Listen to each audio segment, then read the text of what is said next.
Bonjour à tous et bienvenue pour ce point de la semaine du 30 avril au 3 mai. Alors que s'est-il passé? La Fed garde le cap, sans surprise, et la BCE abaisse son taux directeur, mais n'envisage pas de mesures non conventionnelles, en tout cas à court terme. C'est ce qui aura occasionné le manque de réaction que nous attendions donc jeudi à l'annonce du taux directeur. Le CAC signe un plus haut annuel et surtout il se situe sur le niveau de juillet 2011, niveau graphique important. Cela aura été les chiffres du chômage US le déclencheur, donc la hausse se sera faite vendredi. Le market map offert par ABC Bourse, bon outil visuel pour voir un peu ce qui s'est passé par secteur globalement.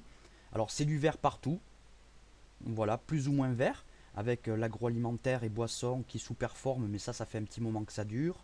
Les médias, idem. Les banques bien dans le vert. La santé dans le vert, produits ménagers, etc. C'est du vert partout.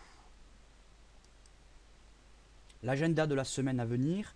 Donc, publication des entreprises AXA, Natixis, JCD Deco, Crédit Agricole, Lafarge, Legrand, Société Générale, Eiffage. Eiffage dont nous verrons que la situation graphique est intéressante. Alors, graphiquement, justement, nous allons commencer par le titre AXA. AXA en journalier, nous évoquions la possibilité d'une ABC il y a quelque temps et nous disions donc que nous étions en route pour le haut, le précédent haut. Bon, c'est chose faite, les volumes plaident pour une continuation de la hausse sur ce graphique-là, même si on ne peut exclure une consolidation sur les unités de temps inférieures. Nous allons aller regarder Christian Dior.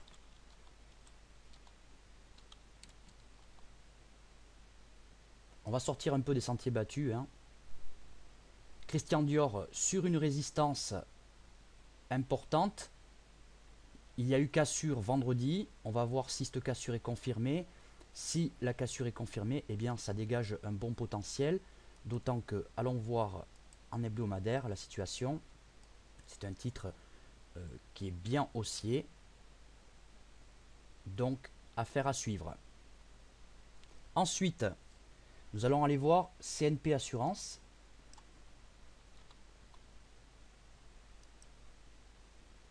On va commencer par l'hebdo puisqu'on y est. La situation, elle est haussière pour le moment. Les indicateurs sont au-dessus de leur zone de neutralité. Le stock au contact de cette zone de neutralité semble vouloir se retourner. Le nuage, il est haussier. La lagging span au-dessus des cours. En journalier, eh bien, nous aurons eu ici un pattern correctif aussi possible. Donc une correction complexe. Et nous voyons que le support ici des 10,04 a repoussé les cours. Donc pareil, affaire à suivre, joli potentiel. En tout cas, il semblerait que nous soyons en direction des 12,02 au minimum. Ensuite, on va aller voir GDF.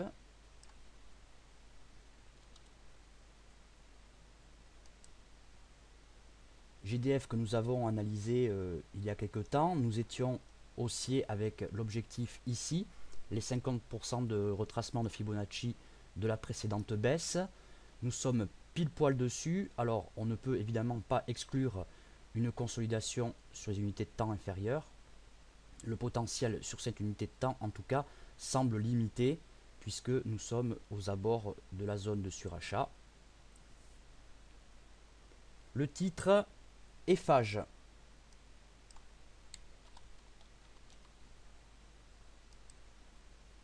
Alors, Eiffage en journalier évolue au sein d'un triangle. À noter que le RSI a cassé sa droite baissière ici. Et donc, il était très intéressant ce titre puisque il nous donne des chiffres cette semaine. Donc, affaire à suivre. D'autant que sur l'hebdo, eh bien, c'est haussier aussi. Les indicateurs sont au-dessus de leur zone de neutralité. Pour l'instant, il n'y a pas péril en la demeure. Et nous restons haussiers sur l'hebdo tant que, ici, les 29,30 ne sont pas cassés par le bas.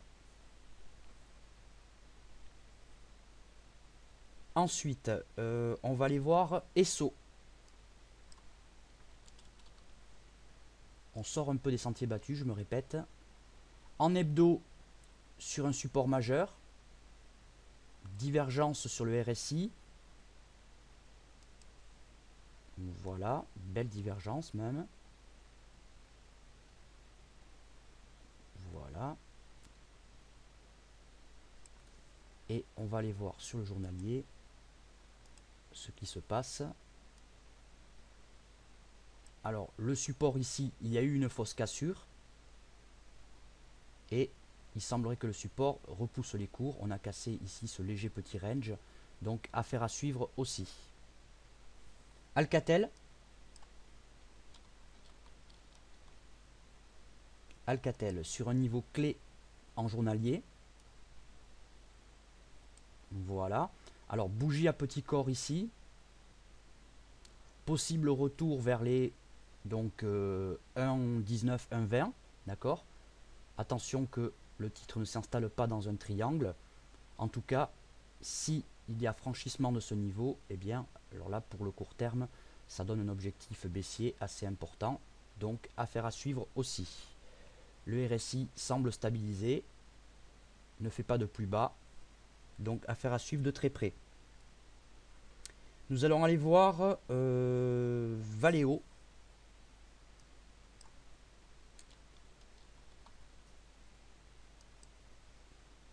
Voilà. On va commencer par l'hebdo. Haussier à l'approche d'un précédent haut important ici, du haut de juillet 2011. Sur le graphique journalier,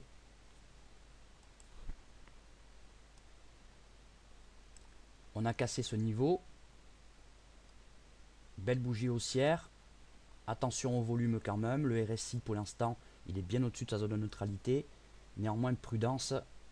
Prudence. Le potentiel semble limité. On va aller faire un tour, une fois n'est pas coutume, sur le marché allemand. Avec notamment le titre Daimler. Alors, Daimler que je cherche. Le voici. C'est sur l'hebdo que c'est intéressant. Il est dans un petit canal haussier sympathique, d'accord, avec comme objectif intermédiaire les 47,25 et pourquoi pas le haut du canal ici. Donc haussier sur ce titre-là à moyen terme. Voilà, ben, c'est tout pour le moment. On fera le marché américain dans la semaine. Je vous remercie de votre attention et je vous souhaite un bon dimanche.